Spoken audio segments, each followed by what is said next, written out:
Mesdames, Messieurs, je suis impressionné par ce qu'a dit Mariam et je me pose vraiment la question si c'est vraiment moi. En tout cas, ce que je peux vous dire, c'est que le plus important, c'est vous. Parce que l'avenir, une grande partie parmi vous le représente, vous les jeunes. Vous, ceux qui arrivent sur le marché de l'emploi, parce que vous allez avoir un monde en face de vous en complète transformation. Et vous allez avoir l'extraordinaire chance d'être un acteur de cette transformation. Et probablement, l'aéronautique est l'un des leviers de cette transformation. J'espère arriver au terme de mon exposé à vous le présenter, à vous en convaincre. En tout cas, je suis heureux d'être là parce que Loubna m'a demandé de venir. Elle est où, Loubna? Elle n'est pas là. Dans 10 minutes, elle sera là. Loubna Oudreri, qui est pour moi un fabuleux exemple de jeunes qui participent à cette transformation. Pour vous parler d'aéronautique, je vous propose déjà de voir en 3-4 minutes une vidéo. Cette vidéo a l'avantage de présenter d'abord le côté humain de cette activité. Parce que quand on prend de l'âge et de la sagesse et qu'on accumule ce qui ne sert à rien dans un CV, la finalité de ce que nous faisons, c'est toujours l'humain. Au-delà des chiffres, au-delà des millions d'investissements, le plus important, c'est la finalité de notre action, c'est l'humain. Donc cette vidéo, elle va essayer de présenter les deux volets qui sont pour moi l'ADN de mon action, la technologie et l'humain. Et la technologie, pourquoi? Parce que de nos jours, c'est le premier booster de transformation de la société. Et si le Maroc aujourd'hui s'oriente vers l'industrie, c'est parce qu'il n'a pas d'autre chance. Il n'a pas d'autre choix pour répondre aux défis de la jeunesse, aux défis de l'emploi, que de développer l'industrie. Seule la technologie est capable de répondre aux besoins d'un pays comme le Maroc en termes d'emploi. Ce n'est pas les 4-5% de croissance qui vont nous le permettre. C'est du 7 à 8%. C'est pratiquement le double. Alors, ce n'est pas la peine de crier victoire en disant les copains d'à côté, en Occident, c'est 0,5, 2, 3%. Nous faisons 5. 0. On a besoin d'arriver à doubler le taux de croissance pour pouvoir répondre aux besoins et à la demande de la jeunesse. Et un pays qui ne peut pas répondre à la demande de sa jeunesse est un pays qui n'a pas d'avenir. Bien, s'il y a 3 slides à retenir de la présentation, ce serait d'abord que l'industrie au Maroc est une véritable success story. Il y a une douzaine d'années, on ne parlait pas d'aéronautique, il y avait 5-6 sociétés. On verra tout à l'heure, aujourd'hui, il y a plus de 106. Mais il m'a parlé de 80 et quelques, il y a 106 sociétés. La deuxième idée, c'est que le Maroc est désormais sur la carte aéronautique mondiale. Il est reconnu comme étant la base aéronautique la plus proche à la porte de l'Europe, comme le Mexique l'est par rapport aux États-Unis. Le choix récent de Bombardier en est la plus belle des illustrations. Alors, comment se présente l'avenir? Philippe, le professeur, vous parlera tout à l'heure de ce que moi je considère comme étant une décennie glorieuse de croissance continue et structurelle du transport aérien et de la construction aéronautique. Et cette croissance exceptionnelle et durable du secteur offre au Maroc une véritable fenêtre stratégique, une véritable opportunité stratégique pour doubler la taille du secteur dans les 7 prochaines années. Enfin, dans les 6 prochaines années, d'ici 2020. Comment on va doubler cette taille? Eh bien, en attirant d'autres acteurs majeurs de l'industrie aéronautique et des industries qu'on appelle connexes, la défense, la sécurité, l'électronique embarquée, les composites, l'ingénierie, en ouvrant de nouveaux marchés. Jusqu'à maintenant, c'est essentiellement des activités de sociétés françaises en ouvrant d'autres marchés, comme la Grande-Bretagne, les États-Unis, l'Allemagne, le Japon, l'Espagne et l'Italie, et en tirant vers le haut au niveau de la valeur ajoutée. Alors, il se trouve que le Maroc est prêt pour tirer opportunité de cette fabuleuse conjoncture favorable. Il est prêt grâce à des mesures phares qui ont été mises en route pendant quelques années dans le cadre d'une stratégie consensuelle et concertée entre le secteur public et l'État, au-delà des changements de gouvernement, au-delà des sensibilités de ministres. Nous avons assuré une continuité exemplaire dans ce secteur. Alors, parmi ces mesures les plus importantes, il y a l'offre aéronautique dans le cadre de Midpark, qui est le parc offshore dédié à l'aéronautique, et il y a l'offre en formation, l'Institut des métiers de l'aéronautique, on en parlera tout à l'heure, qui est le plus bel exemple de partenariat entre l'État et les privés, entre le Maroc et la France, entre les associations professionnelles marocaines du GIMAS et de l'autre côté, l'Union de la métallurgie en France. Alors aujourd'hui, notre ambition, c'est d'aller au-delà. C'est de consolider sur un territoire, celui de Noissa, ce que certains appellent cluster, ce que d'autres appellent grappe, dans le sens de porteur, c'est-à-dire consolider une grappe, un pôle de compétences, Casablanca Aéropole, CAP, le CAP, la direction, Casablanca Aéropole, où l'on va trouver les industries, les universités, les instituts technologiques, les organismes gouvernementaux. Donc une plateforme de plus de 25 000 personnes qui seront la plus belle vitrine haute technologie du Maroc, qui dialogue avec les deux fenêtres qu'évoquait Sa Majesté Hassan Dieu, que Dieu est son âme, la fenêtre atlantique et la fenêtre méditerranée au niveau technologique. Alors, je pourrais pratiquement m'arrêter là en disant, et je vais me résumer à la manière de vos profs pour synthétiser, le Maroc existe, reconnu au niveau mondial comme la base la plus proche de l'Europe, la plus compétitive, comme le Mexique l'est par rapport aux États-Unis. L'avenir, il se présente bien, Dieu merci. Il nous offre de nouvelles opportunités pour continuer, pour consolider, pour pérenniser et pour aller au-delà.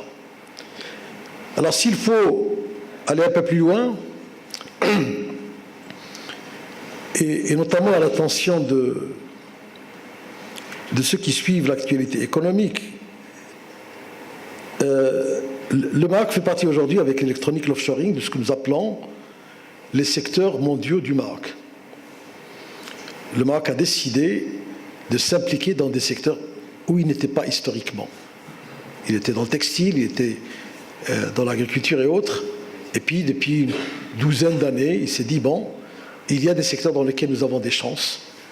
Et parmi ces secteurs, l'automobile, on en parle beaucoup, l'aéronautique. Alors, la seule différence, c'est que par rapport à l'automobile, l'aéronautique n'est pas, dans le monde déjà, n'est pas un secteur énorme. Il est beaucoup plus modeste que l'aéronautique, il est plus modeste que le textile, il ne fournira jamais les quantités que fournissent ces industries au Maroc ou dans le monde. Par contre, ce qui est important, et ce qui distingue ce secteur, qui est la quintessence de la technologie, et là je parle sous le contrôle du professeur, et qui est l'industrie de la connaissance. Ce secteur, ce qui le caractérise, c'est son émergence rapide, je dirais, exponentielle, son remarquable potentiel de développement dans le monde et dans le Maroc, sa capacité de capter et de féconder d'autres industries de la mondialisation que j'ai évoquées, spatiale, textile, défense, électronique, matériaux composites, l'ingénierie qui est au cœur de tout ce qui est transformation technologique, sa dimension sociale au Maroc. Au Maroc, c'est 11 500, il m'a parlé de 8 000, aujourd'hui c'est 11 500 jeunes qui travaillent dans ce secteur. La moitié c'est des jeunes, la moitié c'est des femmes, l'âge moyen c'est moins de 30 ans, niveau d'études minimum Bac+2. C'est le plus beau ascenseur social qu'on puisse rêver. Enfin, c'est son potentiel de tirer vers le haut notre industrie et notamment les partenariats avec les universités. Autre élément important à l'adresse des économistes que vous êtes, nous ne sommes pas dans le même paradigme économique que certaines industries comme l'automobile. Nous ne sommes pas dans le paradigme ou le modèle économique de délocalisation. On ne ferme pas des usines en Europe ou en France pour les transférer ici. Au contraire, nous sommes dans un autre modèle économique, celui de la colocalisation. C'est-à-dire que les industriels, les porteurs d'industrie, les porteurs de l'industrie en Europe, les sous-traitants des grands donneurs d'ordre comme Airbus et Boeing croulent sous la demande en ce moment et ils ont besoin, comme ils travaillent dans un marché ouvert, celui de la globalisation, et le secteur aéronautique, il est global il est global par essence, par sa naissance, avant même que le concept de globalisation existe, parce que quand Boeing fabrique un avion, c'est pour le monde entier, quand Airbus fabrique des avions, c'est pour la Terre entière. Donc dans ce secteur global, il y a une forte compétitivité et on a besoin d'améliorer sa compétitivité. Donc les sociétés qui porteurs de technologie établissent une partie de leur activité dans des zones compétitives comme le Mexique, comme le Maroc, comme avant l'Europe de l'Est. Donc à côté de leur base principale, ils établissent des installations dans d'autres régions. Et celles que nous avons au Maroc, elles ont le même niveau d'excellence, même niveau d'intégration que celles qu'on peut trouver à Toulouse ou aux États-Unis ou ailleurs. Il y a des pièces qui sont faites au Maroc en source unique. Source unique, ça veut dire qu'il n'y a pas d'autre endroit dans le monde où on les fabrique. Le système électrique de l'Airbus 350, qui est le fleuron aujourd'hui d'Airbus, tout le fuselage de l'avion, à 95% est fait à Rabat, depuis le départ. Demain, Rabat s'arrête, on ne peut pas produire les avions. Et je peux citer des exemples à n'en plus finir. Alors, donc, nous sommes dans une industrie nous sommes dans une logique, une autre logique économique, nous sommes dans des centres d'excellence qui s'intègrent dans une chaîne globale d'excellence à travers le monde. Et à travers cette implantation, ces sociétés gagnent en compétitivité et le Maroc gagne en technologie. Alors, pour illustrer ce que je dis, voilà la courbe d'implantation des sociétés avec leur logo les 10 dernières années. On est passé de 5-6 sociétés avec la RAM, avec les centres techniques de la RAM, à 106 aujourd'hui. Et nous avons dans le pipe un certain nombre qu'on ne tardera pas à annoncer, qu'on annoncera d'ici le salon du Bourget de juin prochain. Quelques graphes pour indiquer l'évolution du secteur au niveau export, emploi, nombre de compagnies. Alors, en 12 ans, voilà l'évolution du secteur. Alors, un élément important aujourd'hui, c'est que nous représentons 5% dans les exportations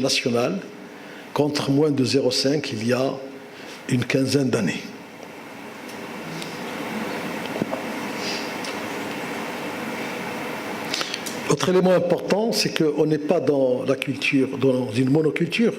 On n'est pas uniquement en train de vendre de la main-d'œuvre, mais nous sommes dans une large variété d'activités. Ça va de l'ingénierie, la recherche technologique, les services, traitement de surface et autres, le travail des métaux, les matériaux composites. Alors ça, c'est très important, et Philippe reviendra là-dessus. Aujourd'hui, j'ai une autre manière de voir les choses que lui, mais ça se rejoint. Pour les 40 prochaines années, tout à l'heure il disait, je crois que c'est lui qui disait, ou il va vous le dire, que le problème n'est pas aujourd'hui de voler plus vite. La vitesse, elle est stabilisée, autour de 800-850 km à l'heure. Le problème fondamental de la construction aéronautique aujourd'hui, c'est le carburant. Alors le carburant, il n'y a pas de solution alternative, crédible, pour les 40 prochaines années. Le temps d'arriver à domestiquer l'hydrogène. C'est pas le solaire. Le solaire, c'est bien pour 2-3 personnes. Bon, le solaire, c'est bien comme source additionnelle, les biomasses et autres, mais il n'y a pas de source alternative aux fossiles, aux carburéacteurs d'aujourd'hui, avant une quarantaine d'années. Je suis avec Safran, l'un des spécialistes des moteurs, et je sais de quoi je parle. Donc, qu'est-ce qu'il faut faire? Il faut avoir des avions moins lourds pour qu'ils consomment moins et polluent moins. C'est très important. Et là, c'est là l'enjeu des matériaux composites. Les matériaux composites, c'est de la fibre de carbone, de la fibre de verre, aussi dur que l'aluminium, mais 40-50% moins lourd que l'aluminium. Là, il y a une véritable révolution, une autoroute de la construction aéronautique dans laquelle nous sommes déjà inscrits. Il y a 30 ans, les avions d'il y a 30 ans n'avaient pratiquement pas de composite. Ceux d'aujourd'hui, 50%, c'est du matériau composite. Ce que vous allez voir voler dans 20 ans, c'est 80% matériaux composites. Donc on est dans les matériaux composites. On est aussi dans des systèmes auxiliaires, les activités électriques, électroniques, ce qu'on appelle Electrical Wiring Interconnect System, les systèmes importants comme les inverseurs de poussée, et puis l'entretien des avions. Alors l'avenir, je vais y aller très rapidement, je laisserai le soin à Philippe de le développer. Alors j'ai dit tout à l'heure que nous avons la chance, contrairement à d'autres secteurs, je vous ai cherché tout à l'heure, Loubna, et je répète que si je suis là, c'était à cause de vous, ou grâce à vous. Et je m'en réjouis. Alors l'avenir appartient à Dieu, disait Victor Hugo. Mais l'avenir aussi, il est rayonnant. Philippe le présentera tout à l'heure. Bien pour nous, c'est d'aller plus loin, c'est d'aller plus vite, c'est d'aller plus haut. Plus loin en amenant en ouvrant d'autres marchés, plus vite en capitalisant sur d'autres industries connexes de l'aéronautique, et plus haut en intégrant davantage d'industrialisation, davantage de recherche technologique et davantage de recherche fondamentale. Et nous sommes dedans. Alors, je laisserai le soin à Philippe de vous dire que dans les 20 prochaines années, le nombre de passagers va être multiplié par 3. J'espère qu'on dit la même chose. Que le nombre d'avions à construire sera de 35 000 et que le nombre de pilotes sera multiplié par 2,5 fois. Il y aura 12 milliards d'humains en 2030 qui auront la bougeotte, qui prendront l'avion. Certains me parlent de l'avenir du fret, mais je dirais que l'humanité ne voyagera jamais assez. On a parlé de téléconférence, d'un tas de trucs qui vont arrêter les déplacements. Que dalle! Le taux de croissance du transport aérien obéit à une courbe, j'espère que là aussi, je parle sous son contrôle, qui est le double du taux de croissance mondial. Pardonnez-moi, j'apprends. Alors voilà comment, très rapidement, on parle aujourd'hui de... J'ai encore 3 minutes ? Merci. Voilà très rapidement, on parle aujourd'hui du pacte d'émergence industrielle, pacte d'accélération industrielle. Voilà comment il se décline pour nous, dans notre métier, nouveaux marchés, nouveaux métiers, industrie connexe, PME, terre d'accueil au Maroc, et partenariat université avec les universités et entre les universités et les industries. Pour moi, il est capital que dans cette nouvelle phase de développement de l'aéronautique, j'appelle Maroc Aéro 2.0, qu'on implique les jeunes. Beaucoup de jeunes ont démarré avec nous il y a une dizaine d'années. Aujourd'hui, pour mon bonheur, ils sont eux-mêmes porteurs de projets et nous construisons l'avenir avec eux et grâce à eux. Nous essayons aussi de tirer vers nous les industries classiques de la métallurgie, mais il faut que ces gens-là acceptent de muter, il faut qu'ils acceptent d'investir dans les intelligences, dans les talents, il faut qu'ils acceptent de prendre des risques. Ils acceptent aussi de s'inscrire dans l'innovation. Et nous, des groupes comme Safran, comme Airbus et d'autres, nous sommes disposés à leur garantir des marchés dans la durée. L'implication du secteur classique, j'en ai parlé, celui de la métallurgie, et l'implication du capital humain, nous sommes en train de monter un fonds dédié, qui est le fonds miroir de l'un des plus beaux, l'un des rares qui existe en France, c'est Aerofond, géré par ACE Management. On est en train de monter un fonds miroir pour aider ceux qui veulent rentrer dans ce secteur et pour les accompagner. Alors pour terminer, je dirais que pour nous, les termes écosystèmes sont à la mode. Les 3 écosystèmes fondamentaux sur lesquels nous travaillons, nous mobilisons nos efforts avec l'État. Le premier, c'est le MRO, tout ce qui est réparation, maintenance, transformation d'avions. Le deuxième, lié à l'aérostructure et les matériaux composites. Et le troisième, c'est tout ce qui est lié à l'avion électrique. Alors, il y a dans la construction... Alors, vous avez ici un secteur de réparation, parce que 35 000 avions, il faut les réparer. Et les 2 autoroutes principales de la construction aéronautique, c'est tout ce qui est les métaux nouveaux, les composites, et l'avion électrique. Et puis 2 écosystèmes de base, transverses, l'ingénierie et l'assemblage. Voilà. Alors tout cela avec comme ambition de créer, à l'horizon 2020, sur un territoire de Noissar, une grappe aéronautique, défense, sécurité, électronique, matériaux embarqués, ingénierie et services. Voilà. Merci.